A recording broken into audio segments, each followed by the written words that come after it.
Hi, good morning, everybody. How are you? Welcome to Meeting the Moment series. Today, we were going to be talking about data security, protecting your digital information, and it's going to be presented by John Bragado, Senior IT Associate, and Jose Afable, Managing Partner Technology Service at Afable Consulting, LLC. And this session will provide strategies to safeguard your data from theft, corruption, or loss. So it's going to be a great session. But before we begin, I want to highlight the Meeting the Moment series, which is designed to provide timely, practical insights for cultural and heritage organizations. Now, each sessions bring together experts and practitioners to share tools, strategies, and real world experiences across areas like finance, operations, fundraising, marketing, and technology, like today's session. This series is made possible thanks to the support of the Chicago Community Trust and the MacArthur Foundation. And we are so glad that you are here. Now, we will have time at the end of the session for Q&A.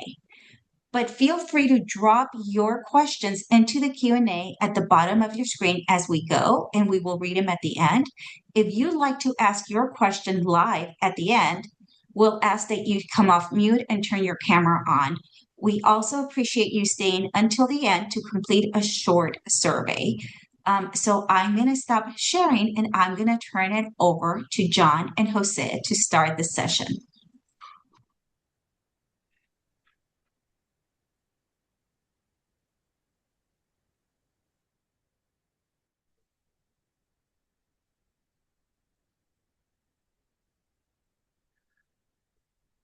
Hello, everyone. Thank you for joining us for this Meeting the Moment series. Today's presentation is going to be related to data security, protecting your digital information. Securing your we will be discussing protecting your digital information, securing your valuable digital assets, your membership donor data, and any private company data. I'm sorry. I'm John Bragado. I'm the Senior IT Associate. I'm joined by Jose Afable, who is a managing partner of Afable Consulting. Our agenda for today is as follows. First, securing data, ensuring your data is protected from unwanted access. Second, data backup, to protect data from loss, failure, or ransomware, and be able to restore your data once all issues have been mitigated. And thirdly, scams, to gain awareness of types of scams so that you don't fall prey to them. We'll start with introductions. I'll start with myself. My name is John Bragado. Again, I serve as a senior IT associate with Afable Consulting LLC. I lead a team of junior associates, and we support over 100 clients in the Chicagoland area. I have over 10 years of IT experience, and my expertise includes building physical IT infrastructures, configuring networks, solving complex desktop issues, and providing excellent customer service.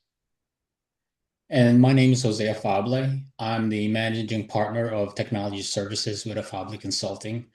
I have over 30 plus years of IT experience, along with 6 years in consulting with working with major firms downtown.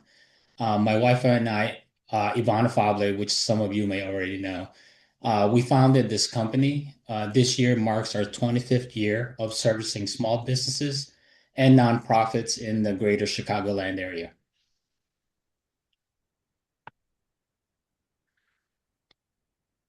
So this presentation will explore different options to protect and back up your data. In this case, I want to clarify that your data is any digital information, any collections, archives, and website folders, website data. We will also delve into how to identify and protect yourself from scams. Your digital information is valuable, and that's why hackers and scammers are trying to steal it. So during the presentation, when we say data, we are referencing the following. Data is your digital collections, membership and donor information, organization documents, and any sensitive digital information. And Another question I may have is, why should museums, why should nonprofits care about IT security? Well, that information is valuable. It can make scammers money. Um, they can use it for nefarious purposes, and they will try to access your data.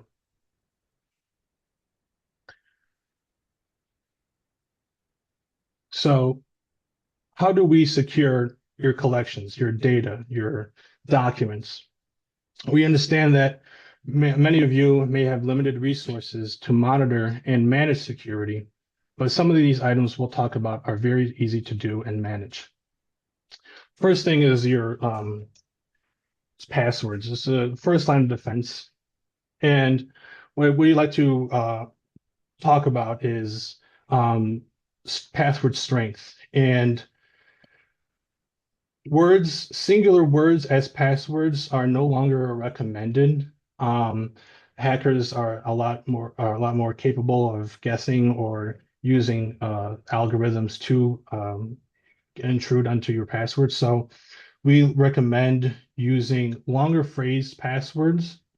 Maybe it could be just a phrase that you are familiar with, or something that that you can remember but may not make sense to anybody else.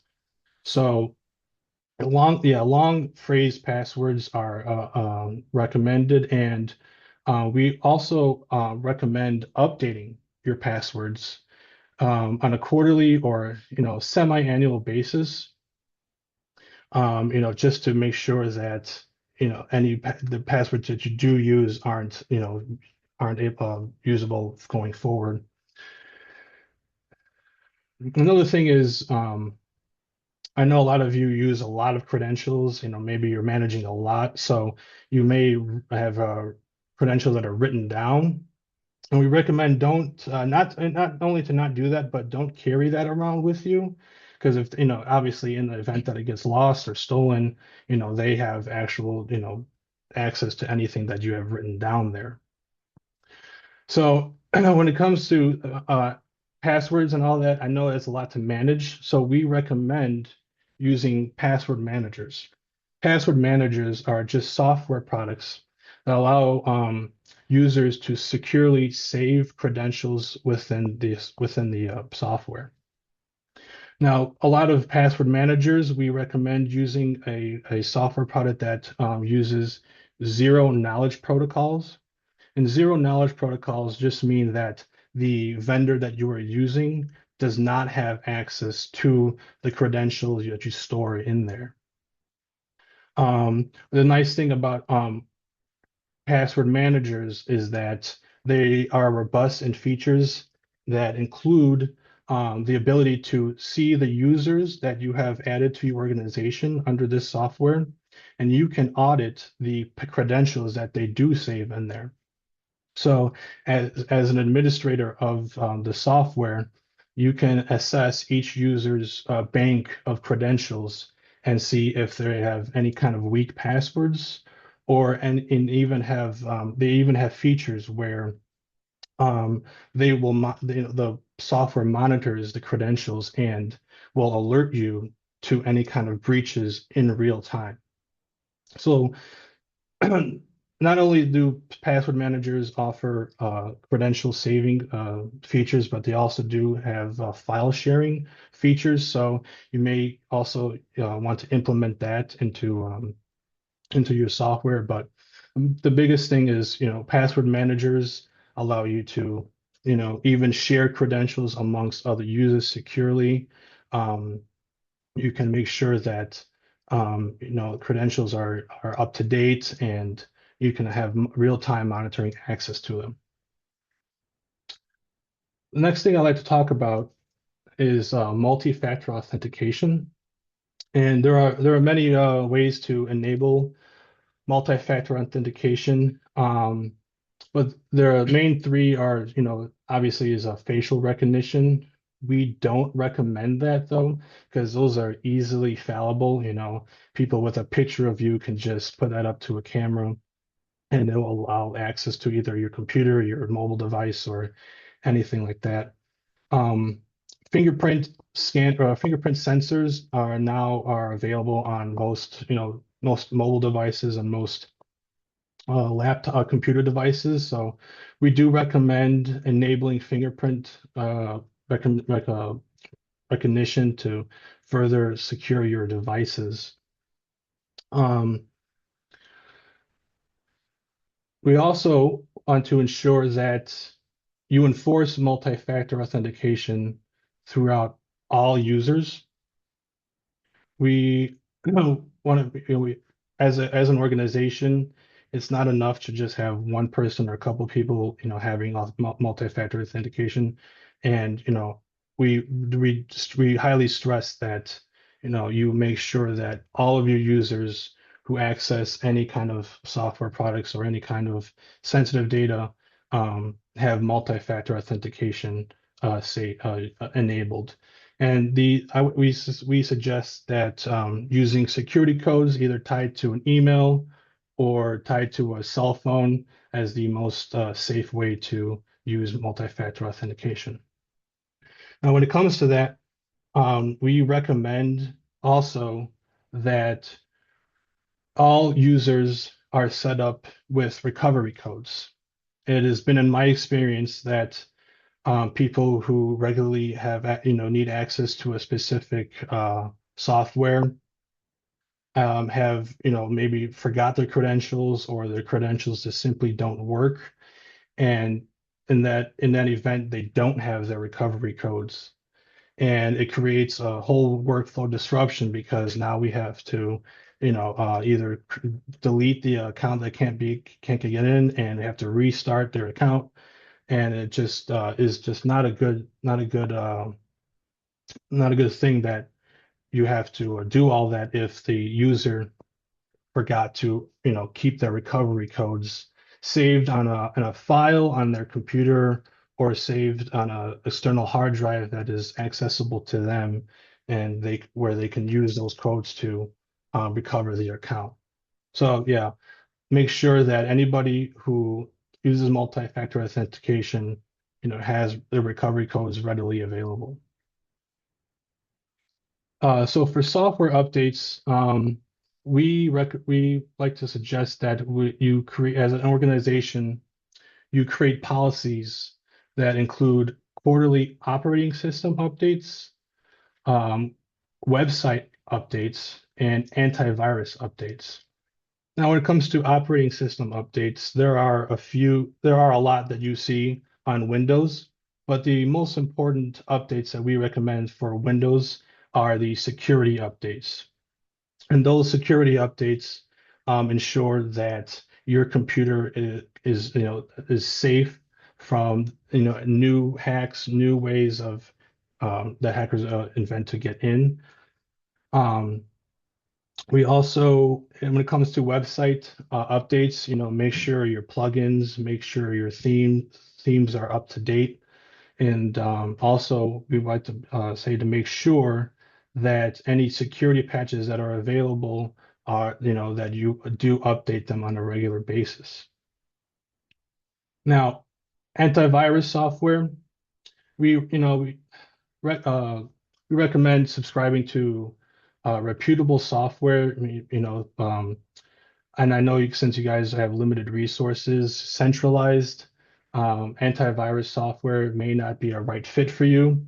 But, you know, if you're working with small teams, there are software products like Bitdefender or Malwarebytes that offer free services, but allow for, robust antivirus features that will secure your computer. Securing website folders. How do you prevent unauthorized download or image assets? Best thing to do is to enable password protected folders within your website, disabling right-click functionality, and enabling SSL or TLS encryption, and using DRM, which is just digital rights management software. Another thing we like to talk about are I understand that a lot of you don't work in centralized offices, and maybe working on your home network or out in public. And when it comes to working at home, I want to reiterate strong passwords. I have noticed in my experience that people who work in home offices or in public places, their routers, they have admin consoles where default credentials are set, and most of the time, nobody ever changes that. And those are one of the security weak points that I have seen. Um, when you have a home router, we always recommend to change the admin credentials to that because those credentials are easily hackable. And when hackers are always trying to sniff those kind of things out. So any kind of network device that's connected to, your home router, make sure to, enable some kind of password on that. In addition to um, public Wi-Fi's or just accessing the internet on unsecured networks, if you're going to be accessing public Wi-Fi's, we recommend using VPNs. Now, VPNs are just are software called virtual private networks, and these mask your traffic. So when you're connected to a Wi-Fi, the traffic is easily accessible by hackers and scammers. And what VPNs do is they add a layer of encryption onto your traffic so that people who try to see that traffic don't. They do not have access to it and allows for safer browsing, especially if you're going to be inputting sensitive documents or inputting sensitive material or just sending sensitive info through the internet. VPNs are a good choice.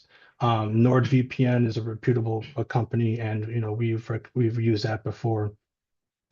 But definitely, we want to say that VPNs are important, especially when you're connected to public Wi-Fi's that don't have password protection.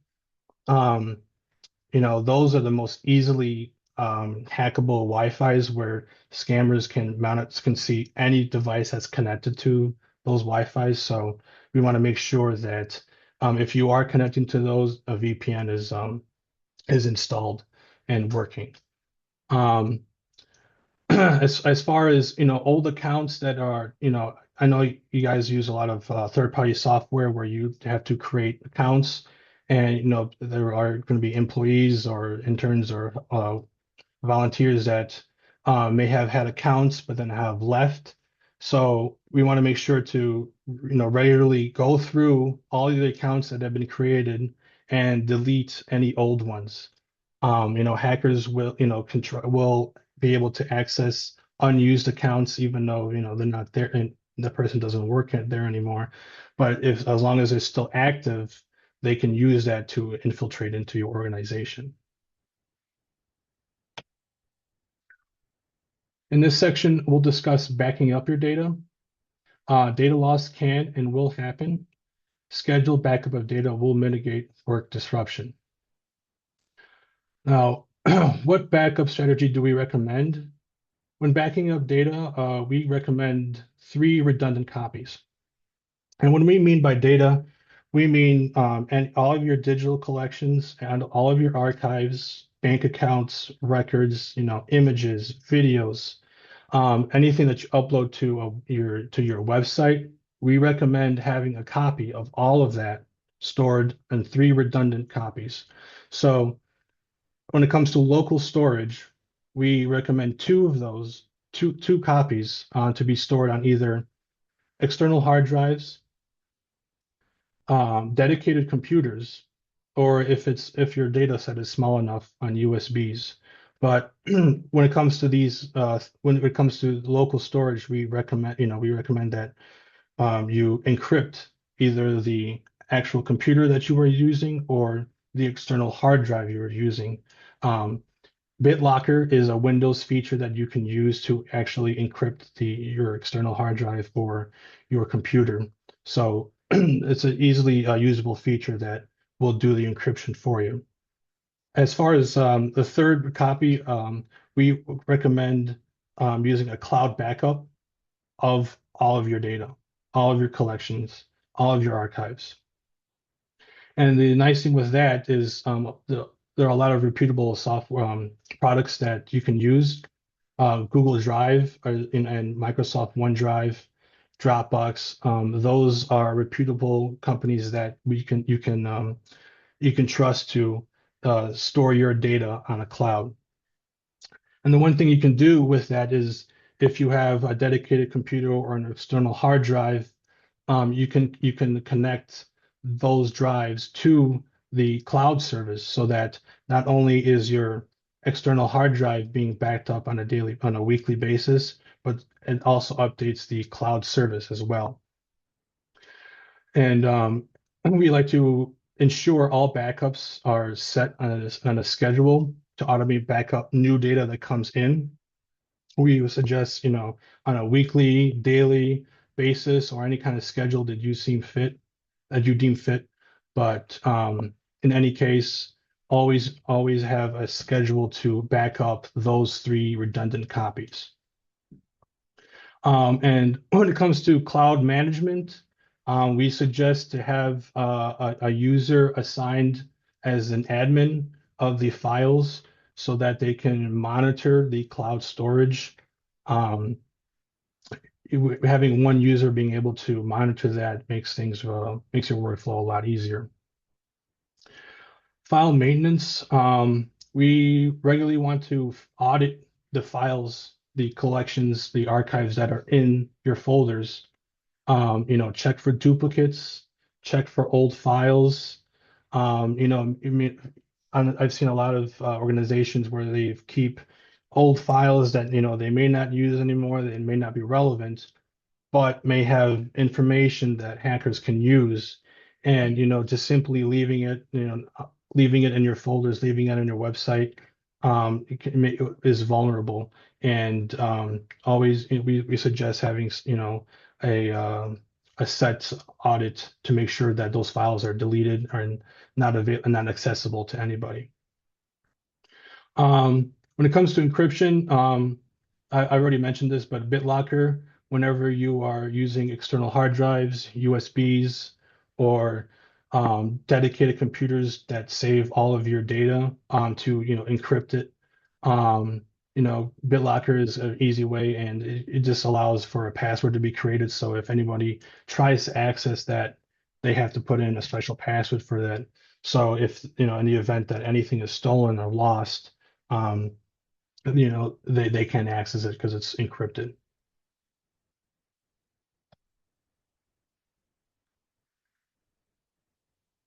So when it comes to scams cost our nation hundreds of billions of dollars every year. All companies are subject to breaches, and even the most secure networks are subject to intrusions, to breaches, to hacks. The objective of all of these scams almost always comes down to theft of data, money, or just disruption in the workplace. And it could be from an ideological standpoint, it could be just from a monetary standpoint, but it's become more and more rampant as more and more companies, more and more organizations store their data online. Yeah, and no one is safe. Everyone is susceptible to it. And in the US, it costs hundreds of billions of dollars to companies annually. Fraudulent investments, they total in $6.6 billion in the cost, and business email compromises cost $2.8 billion. Tech support fraud that costs up to $1.5 billion. And even in the private sector, older adults, who are maybe senior in age, they fall victim to scams all the time and can cost up to $100,000 per victim. And even adults fall prey to scams, and that costs people up to $600 per victim.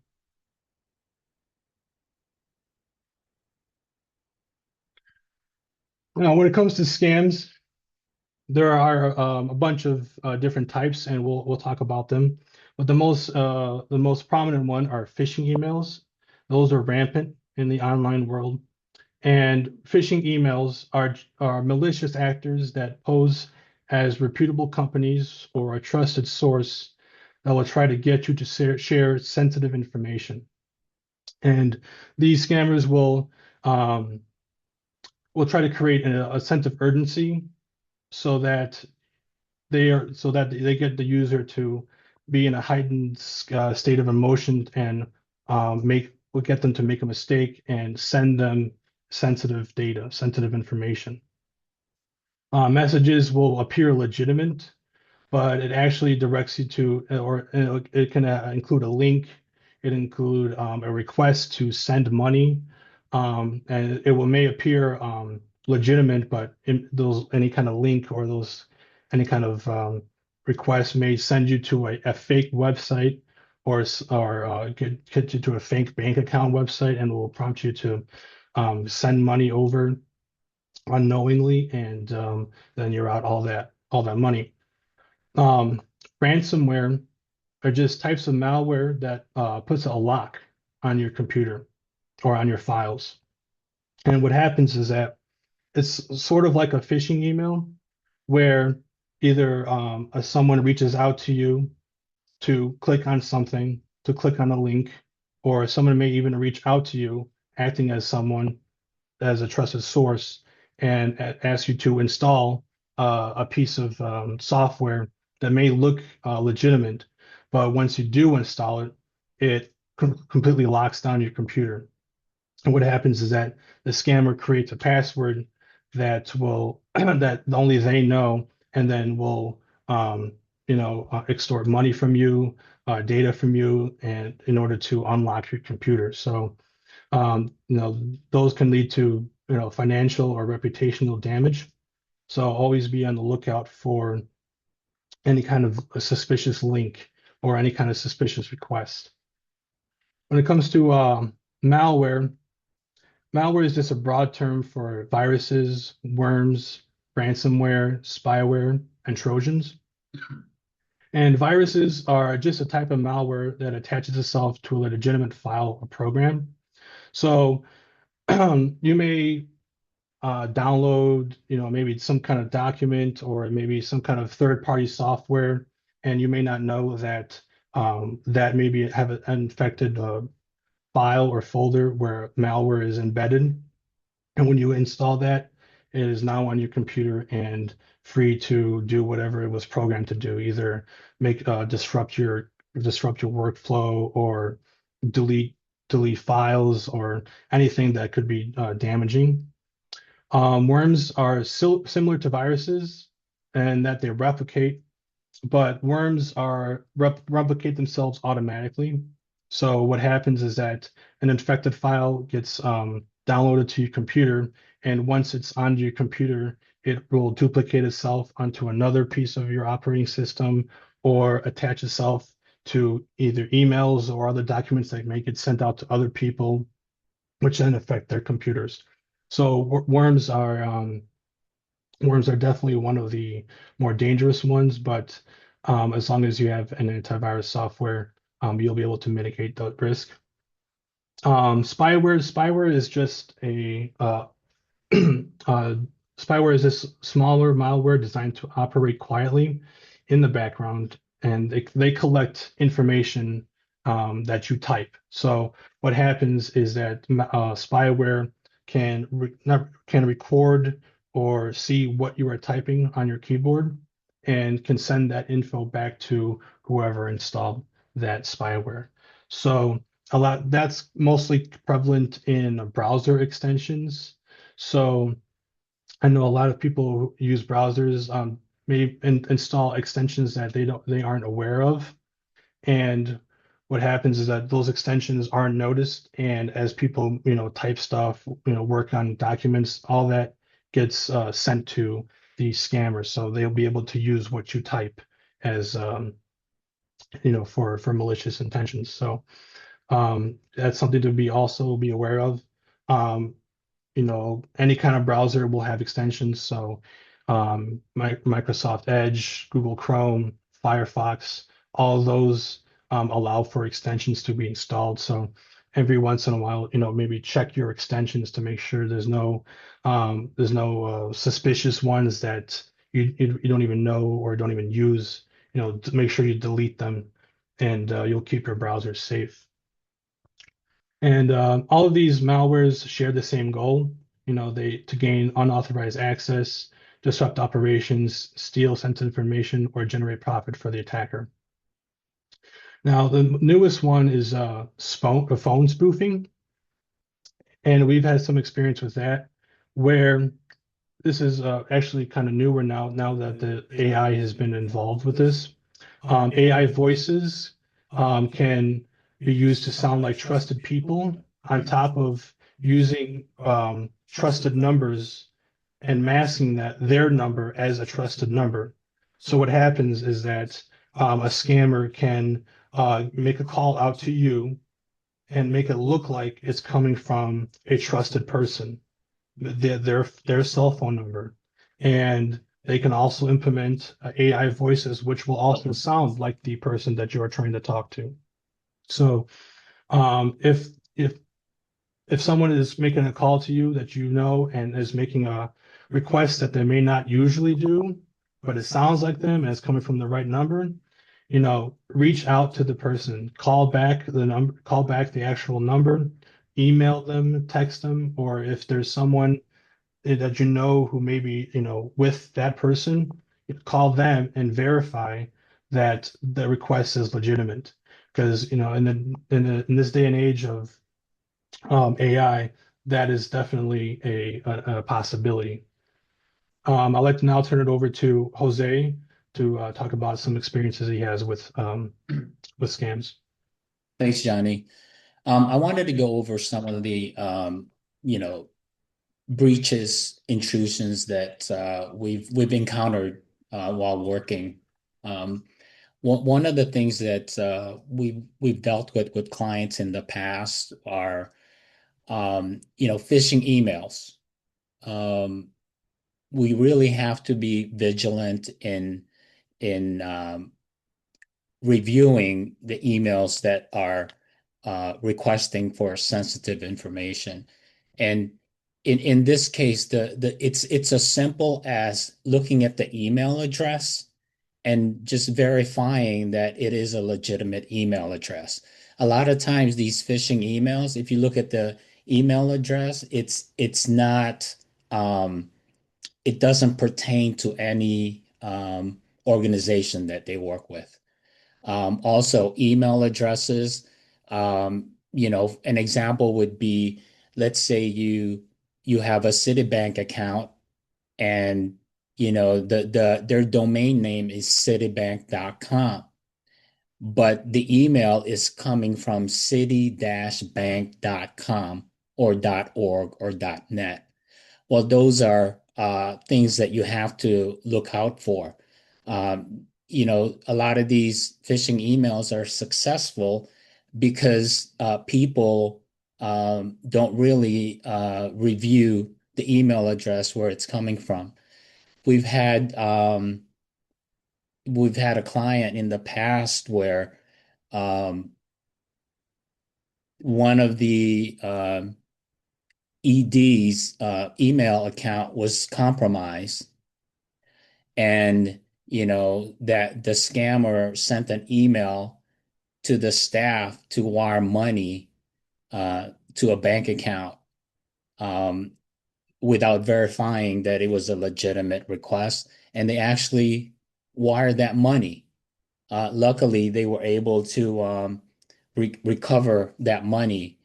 Um, And another, example would be with, a couple of years ago with MGM.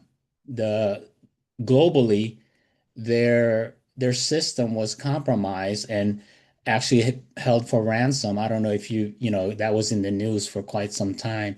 They didn't pay the ransom, in which case it interrupted their operations for a few weeks.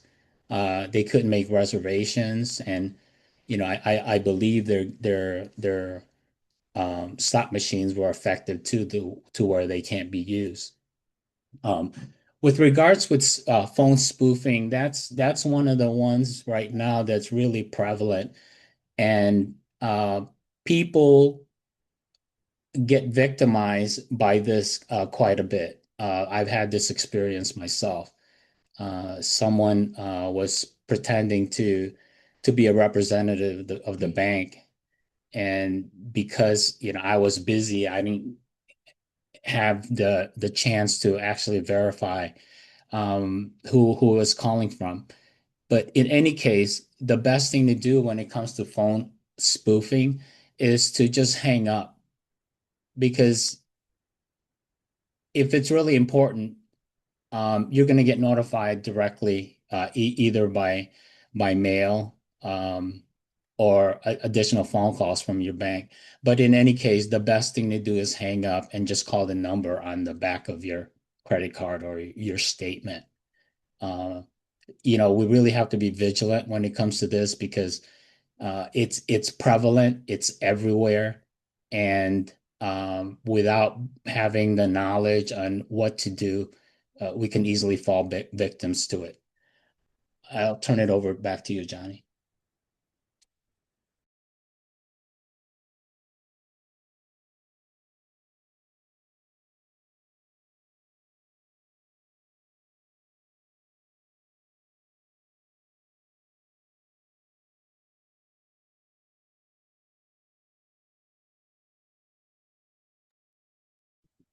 John, you are on mute.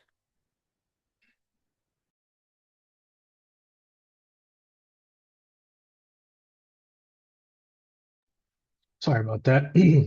But yeah, just to continue with scams and prevention of scams, we want to train our employees to look for red flags. And examples of red flags are, like what Jose just referenced.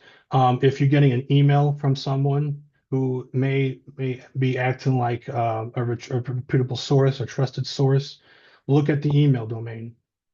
you know if it doesn't look legit, you could actually copy and paste it into a Google search and to see if that domain is actually from the company that they're claiming to be from.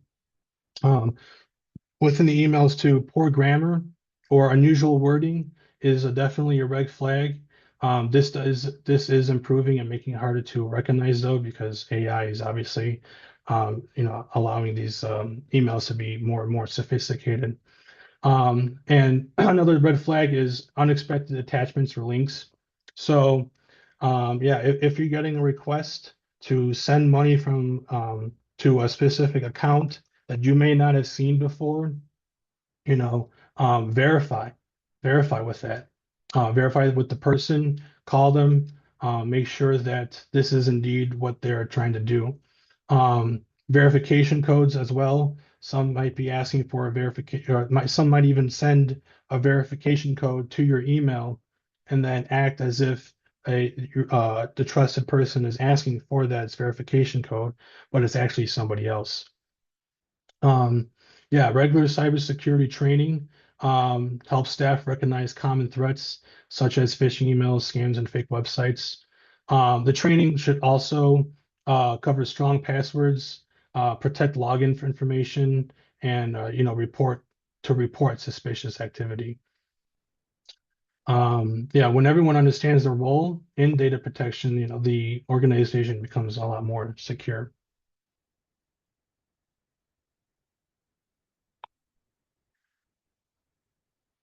So, what does this mean for organizations? The best thing to do is assign role-based access to files. So, if you have a small team, um, dole out access to your collections, dole out access to your files in a way so that it's segmented out, so that not one person is in control of everything. Because the problem with that is if that person is not compromised, then they have access to everything. So segment out your data sharing, create folders, and allow permissions for only specific users for those folders, whether it's images, whether it's data, or just video files for your websites, or sensitive donor data, um, employee data, you know, only assign people, a specific user to those folders. And also, just because you have that set doesn't mean it's going to be always, always like that. So always check that users aren't getting access to files that they shouldn't have. I know a lot of people may share desktop or share computers, or carry over laptops from an employee that may not work there anymore. And when you do that, you have to make sure that the person who is now using it has only the permissions that they're allowed. Um, as part of policy, we also like to include the software updates, antivirus updates as part of a written policy. In the event that someone is an employee or a volunteer is leaving and they've had access to a work phone or a computer, factory reset that computer, factory reset the phone, and make sure set it back up for a new employee. This ensures that any data that was used by the previous user isn't accessible to the new user or anybody else. So the standing operating procedures in the event of a data breach. We want to make sure that we notify superiors and the affected users immediately. So if you see in real time that a credential has been compromised, or your computer's been compromised, or someone is logged in who is not who they are and has access files, immediately notify the superior, and immediately notify either the user if you're higher up. Immediately change the passwords, and check to make sure that multi-factor authentication is enabled for them. If bank records are accessed, lock your accounts, lock your credit immediately. And if any data was lost in this event, the 3 backups that you should have will mitigate any kind of workflow disruption. Also, if in the event a total breach occurs, make sure to, if you have that computer, to factory reset it back to default settings. That will erase any kind of intrusion or malware that is on your computer. So as a conclusion, we want to make sure that employees verify any kind of request before agreeing to anything. Make sure to watch out for the red flags. If an email is trying to create a sense of urgency to make you to reveal any kind of information, make sure to verify, make sure that this is who they are. Protect your accounts and devices. Password protect everything. Password protect folders in your websites. Even segment out access to your websites, and make sure that your users don't have entire control over, or one user has entire control over the website. That's just it's just good cybersecurity. So also make sure you back up your data on a regular basis. Weekly backup of all 3 of your redundant copies of all your collections, all your archives, all your images, videos like that. That is essential in making sure that in the event of any kind of data loss, you're not going to spend weeks or days trying to gather all that data back. You have it ready to go for you right then and there. I'd like to thank everybody. This is the end of our session. I will turn it back over to Marisol. Yes, well, thank you so much. We're going to go ahead and start the Q&A session. Please go ahead and add your questions. I'm going to share. Oh, someone else is sharing. So if you don't stop sharing, and I will then start sharing. But for both, the first question that we have is, for organizations who work hybrid and are using laptops, what software would you recommend in lieu of a firewall? Would McAfee security be considered reputable? No, as far as Johnny, you're muted. Oh, sorry. As far as McAfee, we don't recommend products like that, and specifically just McAfee and or Norton antivirus. Those two products actually do more damage than actually help. That actually help. That those two products slow down resources or use up resources on your computer. So on a day-to-day basis, you'll find that your workflow is actually hindered because of these things. So. Um, if you're if you have limited resources, Malwarebytes is a great alternative.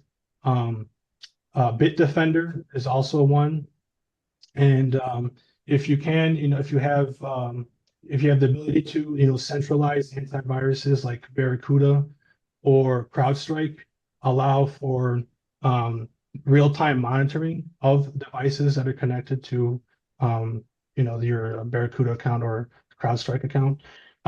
You'll have an admin who can dole out licenses to each user, and what happens is that, this antiviruses are installed, and you can monitor file security on there. You can monitor just any kind of you can monitor the operating system in which that the the antiviruses can alert you to any kind of actual breaches in real time as an admin. Got it. So also they're asking, do you have any recommendations for encrypted email services? I'm finding Gmail and Google Drive to be less and less reliable in terms of security.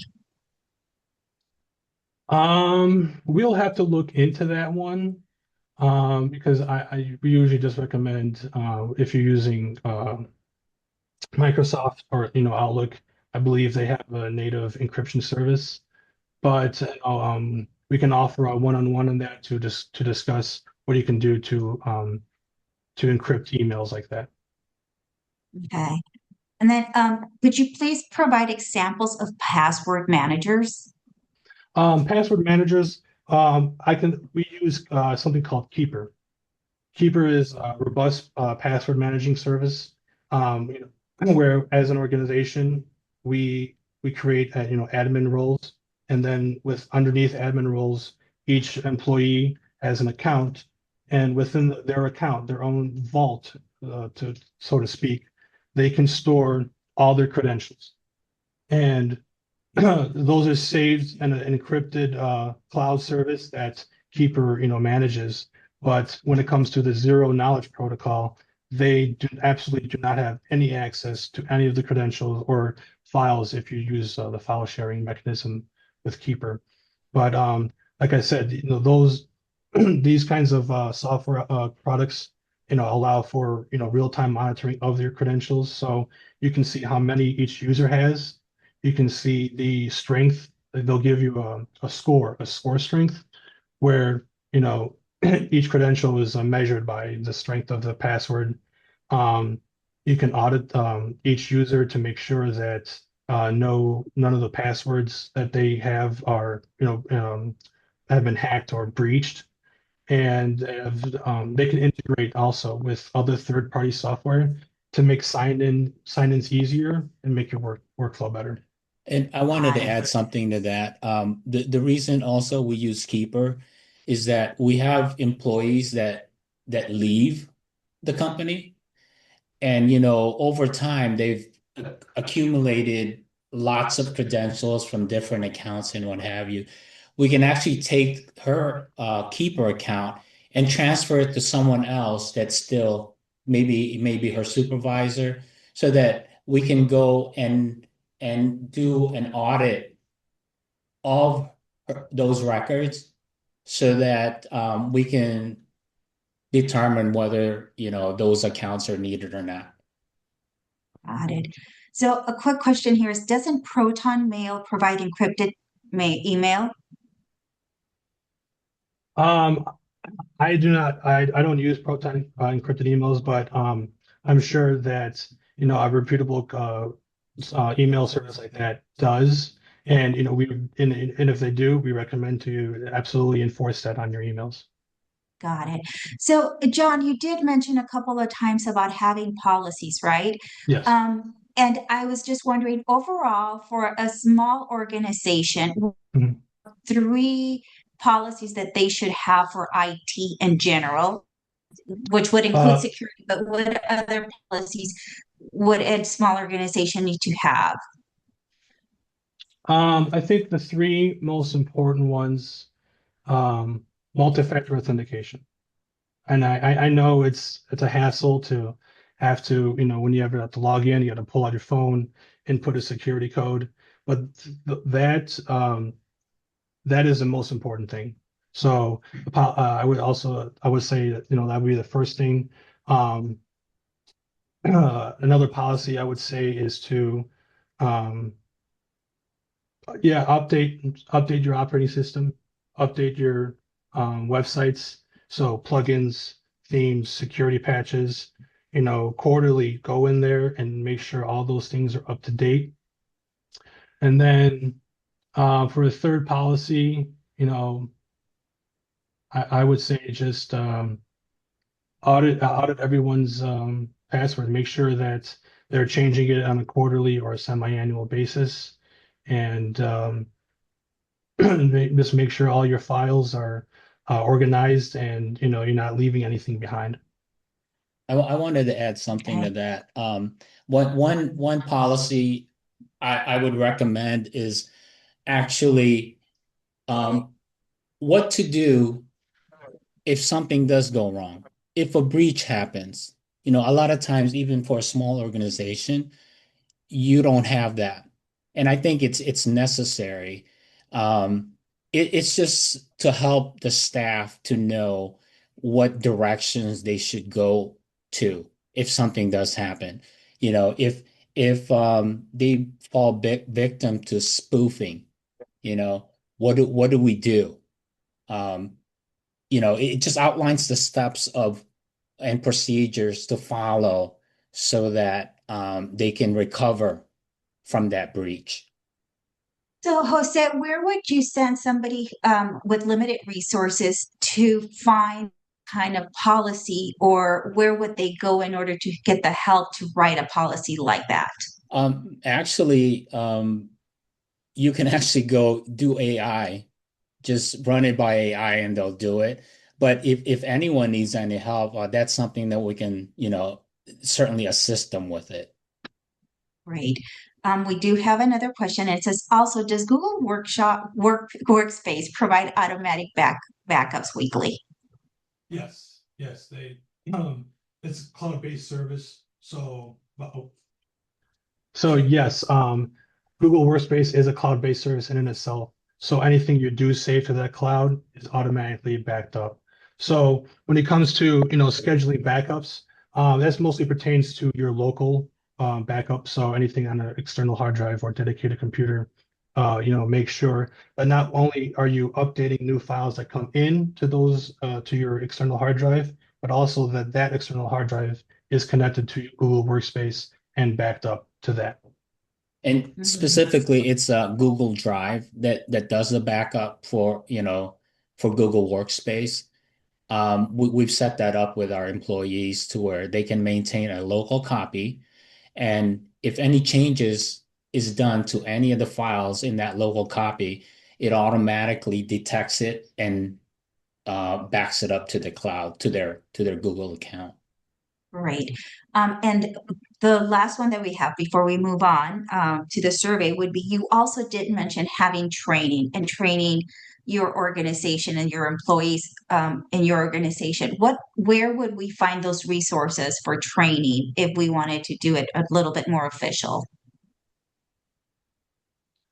We could provide some kind of training to help with scam awareness and identification.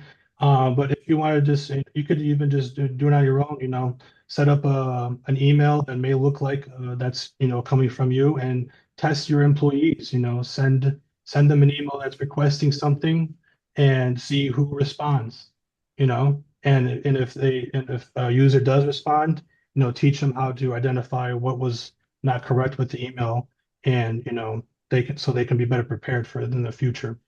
And I believe also there's it's been set up, the one-to-one sessions are available, if anyone wishes to get more in depth of the stuff that we talked about. Yes, and they can send me questions or information, and I will get back to you on how to get those resources to go about for the one-on-ones. But they want to thank so much John and Jose for helping us understand and learn a little bit more about security. Right now, it's we all are aware. Now we do have a survey because it really does help us shape the future session and make sure we are bringing you the most relevant topics. Go ahead and get started with that survey.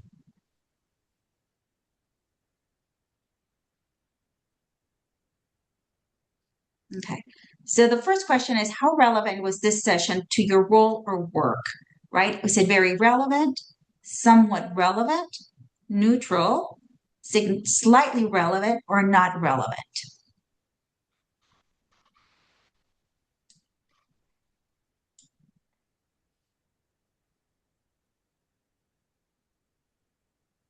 Okay.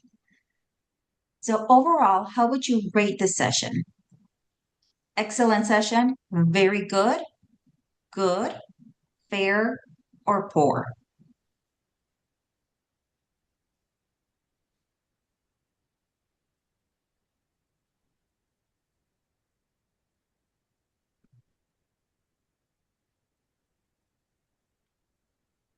Okay. What is one idea, tool, or insight from this particular session that you plan to apply or explore further?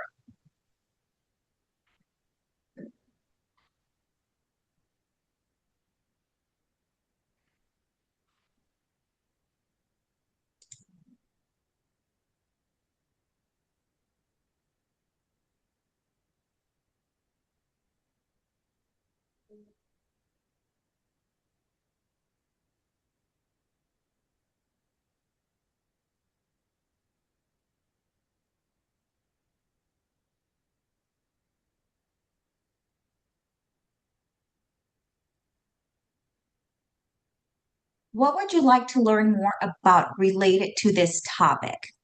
Would you like a deeper dive into this topic, practical examples or case studies? Maybe you want tools, templates, or resources, opportunities for discussion or peer learning, or a different but related topic.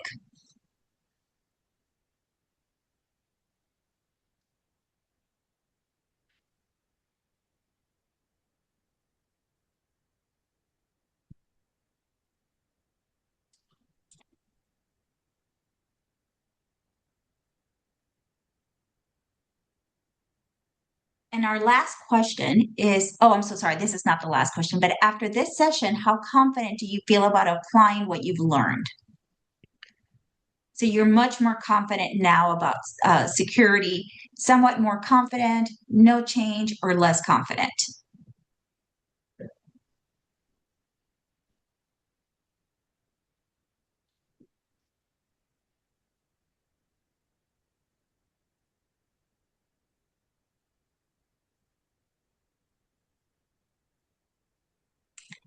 And this is our last one. So, what topics or practices would you be interested in future meeting the moments sessions? We really want to bring you the most relevant topics and what is it that you are needing. So, this question really does help us for the next sessions or future sessions.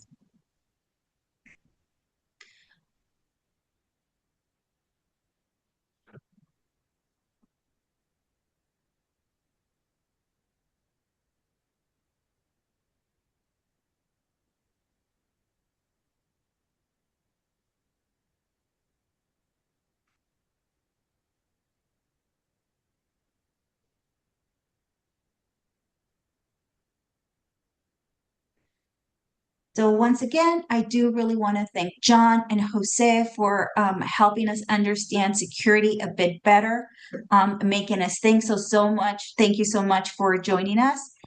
Thank you, everybody. And now the next session that we will have is crafting a common narrative with John Bateman. And in this session, you will create one clear story about your mission and your programs. And that one story can be used for grants, donor outreach, websites, and other communications. You will be leaving with a simple template to start your own narrative. Again, thank you very much, and we hope to see you Thursday, May 14th. Thank you, everyone. Thank you, everyone. Have a good one. Thank you.